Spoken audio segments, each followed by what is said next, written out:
El psicólogo y escritor Tony Campolo dijo en alguna ocasión, de hecho lo escribió: estoy convencido, decía él, que no existen chicos malos, refiriéndose a las nuevas generaciones, sino chicos y chicas con demasiada información demasiado pronto. Demasiada información demasiado pronto. Y cuando piensas en esa frase, no sé si te pasa como a mí, pero yo digo, asintiendo, es cierto, eso tiene todo el sentido del mundo. Y es precisamente una frase que describe bastante bien lo que estamos o hemos decidido abordar y conectar con nuestras propias realidades en esta nueva serie que comenzamos la semana pasada llamada Madurez Artificial.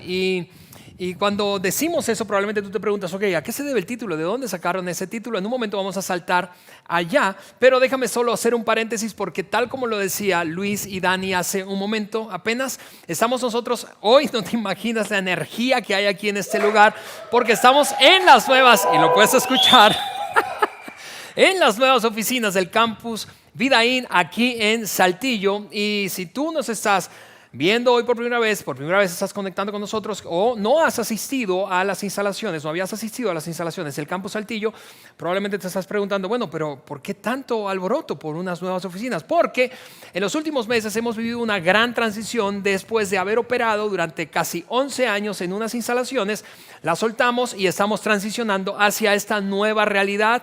Estas son las oficinas y vamos desde aquí a construir el futuro, y por eso eso es tan, pero tan emocionante para nosotros. Es nuestra primera vez de muchas primeras veces que vienen ahora para nuestro campus. Así que, habiendo cerrado ese paréntesis, déjame entonces regresar al tema. Te decía, ¿de dónde sacamos esta frase de madurez artificial? ¿De dónde extrajimos esta frase? Bueno, hace algunos años conocimos y hemos desarrollado una buena amistad, una gran relación con un autor y experto en temas generacionales llamado Tim Elmore. Tim Elmore, de quien somos amigos, te decía, pues acuñó esta frase en 2012 cuando escribió un libro de ese título, precisamente, Madurez Artificial. Por cierto, te recomiendo la lectura del libro, es extraordinariamente revelador para todos aquellos que somos adultos significativos en la vida de cualquiera de quienes vienen detrás de nosotros generacionalmente hablando. Pero Tim Elmore decía, ¿qué es madurez artificial? Bueno, madurez artificial plantea como un dilema entre dos grandes fuerzas o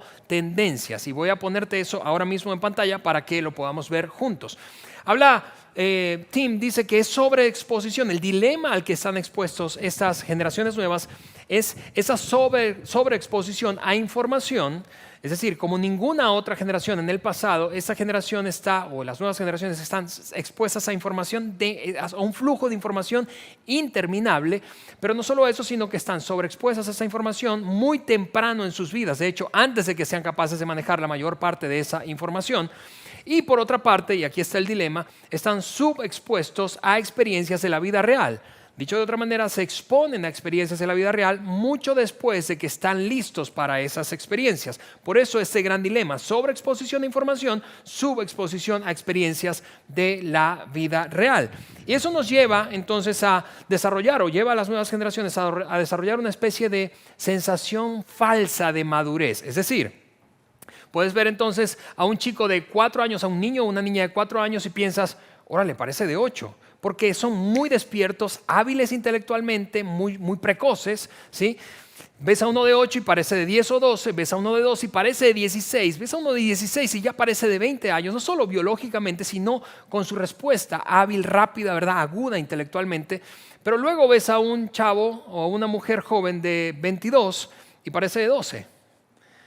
O de 28 y parece de 18. Por eso algunos han acuñado esa frase que los nuevos 18 son los 28. Porque la falsa sensación de autoconfianza, ¿verdad?, va desvaneciéndose en la medida en que transcurren los años. ¿Por qué? Porque si no hay un balance entre la información a la que está expuesta un individuo y las experiencias que vive, entonces se crea una sensación de falsa madurez. Por eso la semana pasada escuchaste a Roberto decir que la enfermedad del siglo XXI, la enfermedad que hoy los psicólogos, la inmensa mayoría, señala como la enfermedad de las nuevas generaciones, es la depresión. Porque sin exposición a experiencias que complementen la información que obtengo, cuando entro a vivir esas experiencias muy tarde, mucho después de lo que debía haberlas vivido, entonces me deprimo porque me doy cuenta de que no tengo lo necesario para enfrentar la vida adulta. Es por eso que hemos llamado a esa serie Madurez Artificial y es por eso es que es tan relevante. Porque si tú estás, bien sea como papá, como abuelo, como tío, como padrino, tienes ahijados, como maestro en una escuela, no importa cuál sea el nivel, como coach de algún equipo deportivo, tú estás frente a la gran oportunidad y a la responsabilidad al mismo tiempo de guiar a las nuevas generaciones para que no desarrollen una falsa madurez, sino una madurez artificial. Por eso es que veías en nuestro video que tú no quieres ser esto, yo no quiero ser esto, tú y yo no queremos ser esto. ¿Sí? Maduros artificialmente, y no queremos que nuestros hijos y nuestros muchachos sean esto, queremos que sean esto, queremos ser maduros realmente, verdaderamente maduros, con sustancia. Y por eso estamos tan emocionados al compartir con ustedes esta serie. Ahora, hay muchas razones por las cuales yo podría decirte y podríamos coincidir y repasar que las generaciones nuevas están enfrentando esto que llamamos madurez artificial. Insisto, mucha exposición a información, poca exposición a experiencias de la vida real. Y eso deja otra vez con un falso orgullo, falsa sensación de seguridad y cuando llega la adultez entonces se ven incapacitados para enfrentarla con éxito.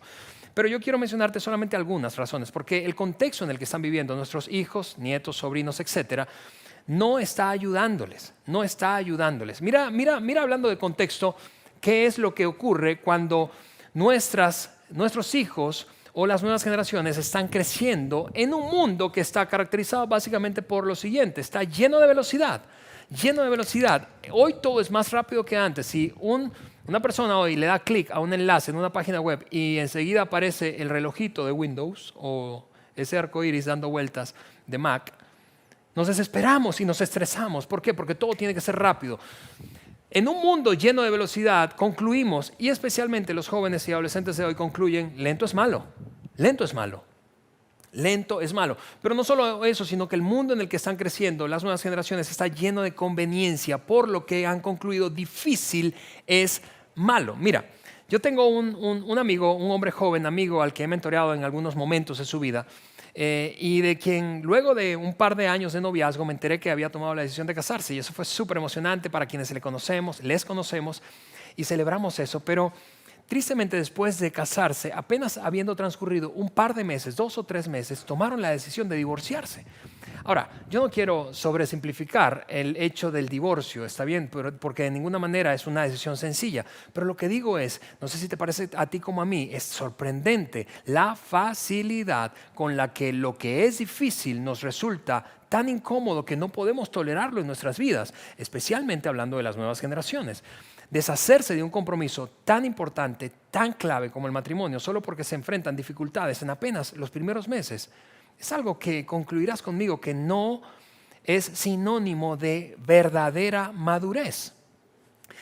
Entretenimiento es el mundo en el que están creciendo nuestros muchachos, un mundo lleno de entretenimiento y por lo tanto han concluido aburridos malos. Y no sé si te pasa como a mí, pero yo tengo un par de hijos, uno de 12 y una nena de 10. Y podemos llegar a una fiesta, a un parque de diversiones o a un mall cuando podíamos entrar libremente a un centro comercial. Y no han pasado 5 minutos y el dicho preferido de mis hijos es: qué aburrido. Papá, ¿me prestas tu tablet, tu teléfono? Quiero. Es aburrido. ¿Por qué? Porque han concluido aburrirse está mal. Creciendo en un ambiente en donde el mundo los entretiene de un montón de maneras distintas, entonces concluyen aburrido es malo. Un mundo que está caracterizado por la protección, de hecho diría yo por la sobreprotección, es un mundo en el que nuestras nuevas generaciones concluyen arriesgarse está mal. Por eso es que muchas de las universidades, no solamente en nuestro país, sino en general en el mundo entero, han apostado como parte de su filosofía central al emprendedurismo como una de las cualidades o competencias que quieren desarrollar en sus estudiantes, porque han notado que han crecido las nuevas generaciones sin la disposición a asumir riesgos. Y el emprendedurismo, vaya que implica riesgos. Finalmente, un mundo lleno de privilegios, entonces la conclusión, consciente o inconsciente, es: esforzarse está mal. No, si estoy batallando con algo, no debería por qué estar batallando tanto. Por lo tanto, si me estoy esforzando o esto requiere demasiado esfuerzo en mí, lo suelto y hago otra cosa. Eso es hablando del contexto. El contexto no está ayudando a desarrollar verdadera madurez. Mucha información, pocas experiencias en la vida real. Mucha información, pocas experiencias en la vida real. Pero si fuéramos honestos, tú y yo como adultos, es decir, como padres, como tíos, como abuelos, como padrinos, como coaches, como maestros, tú y yo tendríamos que reconocer que no estamos ayudando demasiado a la formación de verdadera madurez en las nuevas generaciones tampoco. ¿Por qué? Porque hemos invertido el orden de nuestra intervención en la vida de esas nuevas generaciones. ¿A qué me refiero? Déjame mostrarte otro par de tablas. En la infancia temprana, entonces, la intervención adulta y la crianza en general de las nuevas generaciones está caracterizada por un sobreénfasis en la estructura y la organización. Agendas súper apretadas, 3 academias, 2 clases extras, una gran presión por horarios a lo largo especialmente de la infancia temprana, me refiero a kinder y primaria.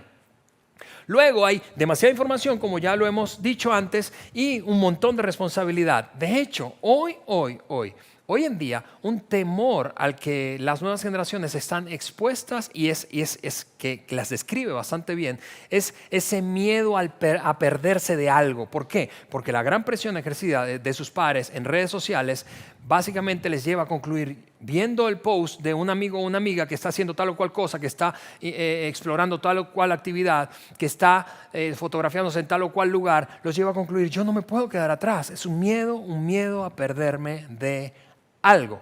Miedo a perderme de algo. FOMO son las siglas en inglés, Fear of Missing Out. Y es eso lo que caracteriza nuestra intervención. Mientras que le damos muy poca libertad y espacio, muy poco espacio para la inocencia y básicamente no hay exploración independiente. Todo piensa conmigo en eso. Yo vivo con mi esposa y mis 2 hijos en un fraccionamiento cerrado, una colonia cerrada. No hay carros ahí pasando a toda velocidad. Y básicamente no hay ni un niño andando en bicicleta sin casco, coderas, rodilleras.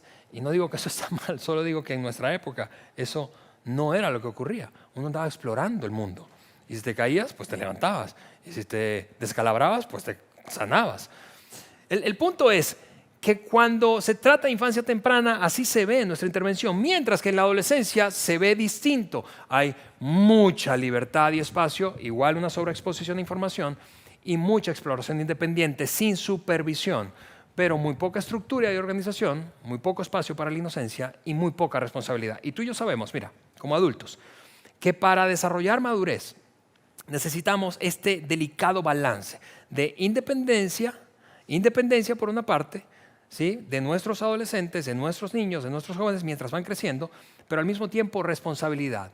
Cuando no hay un equilibrio delicado en esos 2 grandes elementos, no se puede madurar. Una persona independiente, enfermizamente independiente, sin responsabilidad, es una persona egocéntrica. Y conmigo no dirías que es una persona madura. Si ves una persona solo con responsabilidad, sin independencia, entonces es una persona probablemente que desarrolla un alto sentido de culpabilidad y no es una persona madura, es una persona con problemas de límites, que no sabe decir que no. Ese delicado balance entre independencia y responsabilidad es necesario para desarrollar madurez. Y viendo ese contexto, viendo la dificultad o el orden invertido que tenemos en nuestra intervención a lo largo de la crianza y crecimiento de las siguientes generaciones, creo que resulta evidente que tú y yo tenemos que jugar más a la ofensiva. Y por eso me encanta la Biblia, por eso la Biblia me fascina cuando se trata de la crianza y la formación y levantamiento de nuevas generaciones. ¿Por qué? Porque nos anima a ti y a mí como adultos y nos provee de herramientas para intervenir oportunamente, intencionalmente y entonces jugar a la ofensiva y no ser tan pasivos. Lo que quiero hacer con los minutos que me restan es repasar un pasaje bíblico. De hecho, es un proverbio escrito hace unos 3000 años por quien fuera considerado el hombre más sabio de su época. Fue un antiguo rey judío llamado Salomón y que seguramente has escuchado, probablemente has leído y de hecho probablemente lo has compartido con otras personas porque es un pasaje muy famoso.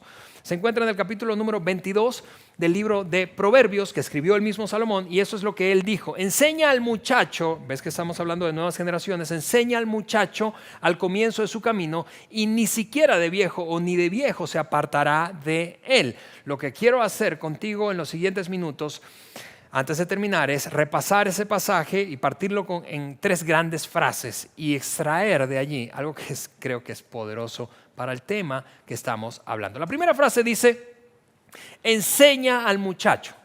Enseña al muchacho. Y claro que aquí hay tú sabes, es evidente una responsabilidad de una persona distinta al muchacho. Y cuando se trata de de los textos bíblicos, seguro tú has notado o supones que el texto original, es decir, el idioma original en el que se escribió, no es español. Hoy tenemos un montón de versiones. Esta es una versión que se llama La Palabra, una versión diseñada para Hispanoamérica o hispanohablantes, pero no fue el original en el que se escribió. Hay 3 idiomas en el que se escribieron todos los textos bíblicos: arameo, griego y hebreo. En este caso, tal como el resto del Antiguo Testamento, el idioma original es hebreo. ¿Y por qué menciono eso? ¿Por qué es importante? Porque en la traducción o transliteración de los términos o verbos de un idioma a otro se pierde muchas veces algo de la esencia del significado en el que se escribió el texto originalmente. Hablando de la palabra enseñar o el verbo enseñar, el que se escribió, el que se usó fue shanak, esa palabra hebrea llamada shanak. Shanak significa estrechar o cerrar una brecha, ¿sí?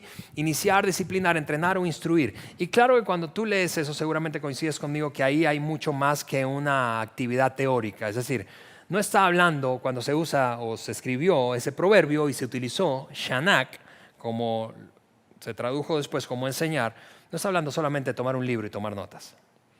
Está hablando de cerrar una brecha, de exponer a experiencias, de brindarle a ese muchacho, a esas nuevas generaciones, bien sea hijos, nietos, sobrinos, etcétera, experiencias, no solo información. Porque seguro vas a concluir conmigo esto. Esta es la primera generación que no necesita adultos para obtener información. Esta es la primera generación, de hecho, que no te necesita, y es una cosa odiosa, no te necesita a ti y a mí. Yo lo descubrí hace 6 años con mi hijo Andrés. Hace 6 años, cuando estaba terminando kinder, Andrés llegó a casa con un cubo Rubik, porque en su escuela empezaron a enseñarle cómo armarlo y la intención era que aprendieran suficiente como para competir luego en el colegio, entre los alumnos de la escuela. Y cuando llegó, yo tengo 44, en ese entonces tenía 38, yo decía, yo en 38 años de mi vida no he podido armar este cubo. ¿Qué voy a hacer? Yo todo eso lo estaba pensando, tú sabes, porque como buen papá yo no estaba mostrando que no sabía delante de mi hijo. Así que cuando él me pregunta eso, yo estoy pensando, ¿cómo lo resuelvo? Y mientras yo estoy pensando eso, él tomó mi teléfono, se metió a YouTube, 6 años, se metió a YouTube y consiguió un montón de tutoriales y me dijo, listo papá, ya lo resolví. Eso fue terrible, fue humillante para mí porque me di cuenta allí que él no me necesita para obtener información. Pero si no me necesita para obtener información, ¿para qué sí me necesita? Para interpretar esa información, para cerrar la brecha, para ayudarlo a cerrar la brecha entre lo que sabe y cómo aplicarlo en su experiencia diaria. Para eso nos necesitan las nuevas generaciones. Regresando al texto conmigo, eso es lo que sigue diciendo luego de esa frase. Enseña al muchacho, ¿verdad? Shanak, al muchacho, al comienzo de su camino. Y eso es algo muy interesante porque está hablando de preparar a ese chico, preparar a esa muchacha para el camino, no de preparar el camino para ellos. Déjame repetirlo. La instrucción de Salomón en aquel proverbio fue: ayuda a tu hijo, a tu hija, a tu alumno, a tu alumna, a tu sobrino, a tu nieto, para el camino que hay a lo largo de su vida. No salgas corriendo a reparar el camino o prepararlo para él, para que él transite con tranquilidad, sin esfuerzo, ¿verdad? Como leíamos hace un rato. No necesitas, y no fuimos llamados a enderezar las curvas de la vida de nuestros hijos o de las siguientes generaciones, sino a prepararlos a ellos para enfrentar eso que está por delante.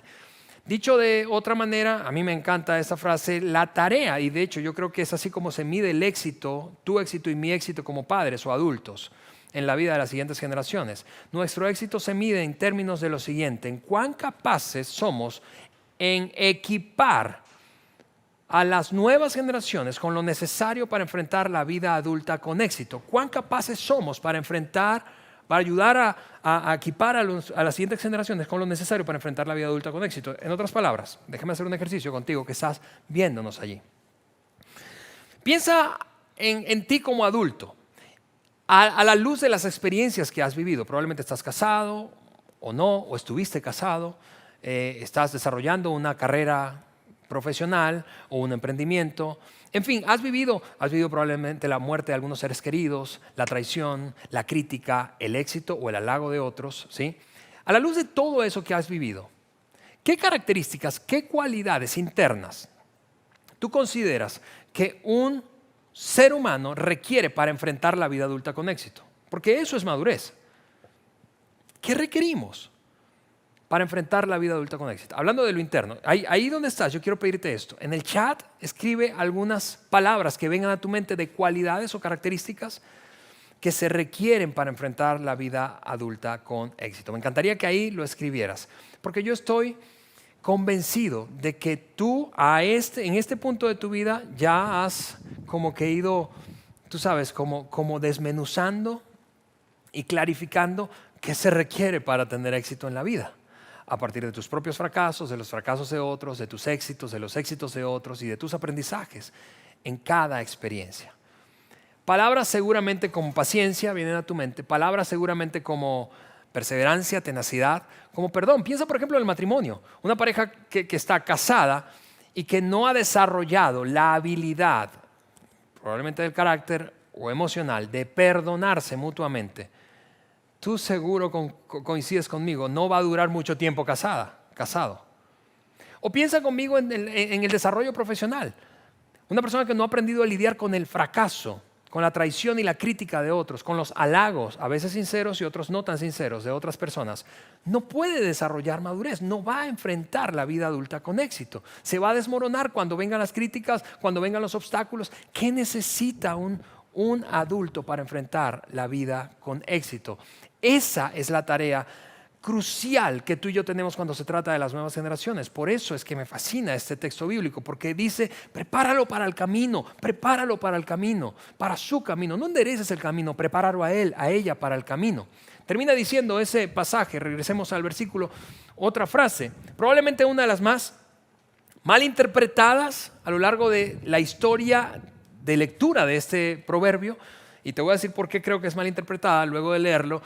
Y ni de viejo, si haces eso, dice, y ni de viejo se apartará de él. ¿Y por qué digo mala interpretación respecto a esa frase? Porque históricamente hemos interpretado esa frase, quienes fuimos enseñados o aprendimos a leer ese texto bíblico, lo interpretamos como una promesa. Es decir, si tú como papá, tío, abuelo, etcétera, intervienes oportunamente y haces la tarea, tu hijo o esos chicos, muchachos, esas nuevas generaciones no se van a apartar. Y lo vemos como una promesa, cuando realmente no es una promesa. Lo que plantea ese texto, esa última parte del proverbio, es más bien una advertencia. Y mira por qué. ¿Por qué es que no es una promesa? Porque tú y yo conocemos un montón de padres que han intervenido, que han hecho su chamba y sus hijos aún así han tomado malas decisiones y se han desviado del camino y por lo tanto han experimentado consecuencias, muchas de ellas duraderas a lo largo de toda su vida. Y si interpretamos eso como una promesa, entonces nos vamos a frustrar y vamos a pensar, ¿por qué, Dios mío? ¿Qué hice mal? ¿Qué hizo él mal? ¿Qué hizo aquel padre, aquella madre mal? Porque parece que lo hicieron bien y a pesar de eso sus hijos se desviaron del camino. Es más una advertencia. Es decir, si no intervenimos oportunamente, es muy probable que las nuevas generaciones se desvíen. Muy probable. Es casi seguro, de hecho. Si tú y yo, a la luz del contexto en el que están creciendo, no intervenimos oportunamente, es muy probable que se desvíen. Ahora, luego de ver ese texto, que no sé si te parece como a mí, pero es increíble, yo quiero sencillamente responder una pregunta que probablemente te estás haciendo allí. Y es que después de escucharme o mientras me escuchas, tú dices, ok, Alex, ya entiendo lo que es madurez artificial. Y entiendo que tengo el reto de intervenir oportunamente, de prepararlos para el camino y no el camino para ellos. Y si no lo hago, la cosa va a salir mal de plano. Pero ¿qué es entonces la verdadera madurez? ¿A qué se parece la verdadera madurez? Qué bueno que preguntas, porque vamos a revisarlo ahora mismo. Algunas características de una persona madura. ¿Cómo es una persona madura? Bueno, en primer lugar, una persona madura es capaz de mantener compromisos a largo plazo. Seguro tú coincides conmigo en que una persona que no muestra madurez no sostiene compromisos en el tiempo. Por eso es que Por ejemplo, Eliana y yo sabiendo eso, con nuestros hijos nos hemos propuesto, cada vez que ellos levantan la mano o muestran interés en alguna disciplina o pasatiempo, les decimos, antes de embarcarse en eso, no importa si lo vamos a pagar o es gratuito, ¿verdad? Si vas a iniciar esto, lo vas a hacer mínimo por un año, porque queremos que aprendan a asumir compromisos duraderos y que no pase como tristemente la historia de mi amigo, que en 2 meses o 3 después de casado, renuncia a ese compromiso, o mis amigos, ambos. Una persona madura es capaz de mantener compromisos a largo plazo, pero además no es movida tan fácilmente por los halagos o las críticas. En otras palabras, tiene una identidad fuerte. No es que se les suben los humos a la cabeza cada vez que alguien los alaba o se derrumban cada vez que alguien los critica. ¿Por qué? Porque han desarrollado identidad fuerte que no se basa en su performance o desempeño ni en los comentarios de otro o de otros, porque entienden, no están así como ellos dicen, no están así como ellos dicen, no están así como ellos dicen. Concluyen, ¿sabes qué? A pesar de que fracasé, yo no soy un fracasado, yo no soy una fracasada. Por otra parte, la gente madura posee un espíritu humilde. Eso es básicamente disposición a reconocer que no saben todo. Y la humildad, seguro coincides conmigo, es en algún sentido opuesto, una cualidad opuesta a la arrogancia. La humildad no es pensar menos de ti mismo, es pensar menos en ti mismo. Y la gente madura es humilde. Seguro tú estás allí asintiendo conmigo. Por otra parte, la gente madura toma decisiones basadas en el carácter, no en las emociones. Es decir, aunque la vida va y viene, ellos y sus emociones pueden ir y venir, sus decisiones no hacen eso, sino que están estables. ¿Por qué? Porque han predeterminado antes de sentir lo que sienten, vivir lo que viven, cómo es que van a tomar decisiones a lo largo de su vida. La gente madura basa sus decisiones en principios, en sistema de valores y creencias, no en circunstancias y emociones. Porque cuando desarrollamos entonces un sistema de toma de decisiones en base a emociones, lo que finalmente experimentamos es un tipo de ética situacional. Es decir, yo hago esto, depende de cómo me sienta, depende de lo que me pase. No, eso es lo que haré. Otra característica de la gente madura es que expresa gratitud constantemente. Tú estarás de acuerdo conmigo que quien es ingrato, quien dice me lo merezco, yo no tengo que agradecerle a nadie porque me lo merezco, no es una persona madura. Finalmente, vamos a cerrar esta lista. Sabe cómo priorizar a otros por encima de sí misma, y a pesar de que eso puede tener, tú sabes, como un lado negativo cuando se hace en exceso porque perdemos los límites y no sabemos decir que no, el camino hacia la madurez pasa por el hecho de poner a otros primero que a mí, en mi agenda. Y cierro diciendo esto, en esta lista: busca sabiduría antes de actuar. Así se ve una persona madura. Y entonces yo sé que probablemente estás pensando del otro lado, no manches, Alejandro, pero ni siquiera yo tengo eso. ¿Cómo esperas que yo desarrolle una generación a mis hijos, nietos, ahijados, etcétera? Así, si ni siquiera yo puedo cumplir satisfactoriamente con todas esas características. Exactamente. Y eso es por la razón, te repito, que me encanta la Biblia, porque no solamente nos da herramientas, sino que nos desafía. Claro, para desarrollar generaciones más maduras, maduras de verdad, no artificialmente maduras, necesitamos ser un ejemplo y una referencia. Porque como me dijo un amigo hace muchos años, liderar con el ejemplo, Alejandro, no es una manera de liderar, es la única. Es realmente la única. Por eso quiero cerrar este mensaje de hoy, el segundo de la serie, sencillamente animándote, desafiándote a tomar esta lista, y voy a poner aquí esa lista de características, y la estamos de hecho poniendo en nuestras redes sociales para que tú la descargues y te califiques del 1 al 10. ¿Cómo te ves a ti mismo, a ti misma, cuando se trata de esas características de una persona madura? ¿Qué tan bien te va en uno o en otro aspecto? Y si tienes hijos, especialmente si tienes hijos, yo quiero que esta sea una herramienta durante la semana. Si tienen más de 15 años, por favor, no te sientes a evaluarlo, sino que genera una conversación y diles: yo estoy evaluándome así. ¿Qué hay de ti?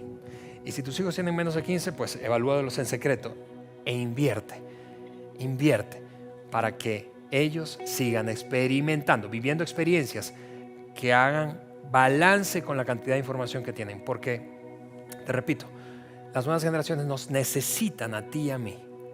Nos necesitan a ti y a mí para desarrollar verdadera madurez. No queremos ser esto, ni que nuestros hijos y las nuevas generaciones sean esto, sino esto. Y esta es mi oración.